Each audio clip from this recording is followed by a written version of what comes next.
SSP कमर शदात को आसिफ रज़ा बलोच ज़िले सां लाॻापियल 8 अहिड़नि उम्मीदवारनि जिन टीटीएस जे ज़रिए एसपीडी 490 ऐं एसडीपी 470 जे लाइ अप्लाई कयो वियो हुयो ऐं समूरा टेस्ट पास करे मेरिट जी बुनियाद ते सिलेक्ट थी विया आहिनि।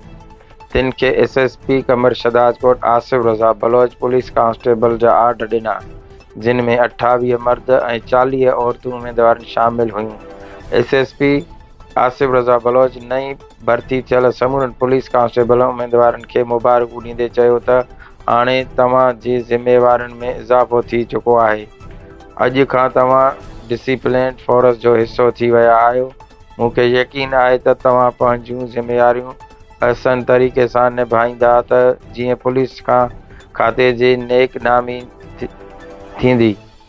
ॿिए बयान में एसएसपी कमर शदात कोट ज़िले जे अवाम खे मुज़ाबत थींदे चयो आहे त जेकॾहिं तव्हां जे शहर में को अॻवानी बाशिंदो राश पज़ीर आहे या कंहिं बि क़िस्म जो कारोबार करे पियो त उन जो इतला हिन नंबर ते 07442111871 ते ॾिनो वञे। एसएसपी ख़बरदार कयो त अगरि कंहिं बि शख़्स अॻवानी खे किरे ते घर या दुकान ॾिनो त उन ख़िलाफ़ बि सख़्त क़ानूनी कार्रवाई कई वेंदी।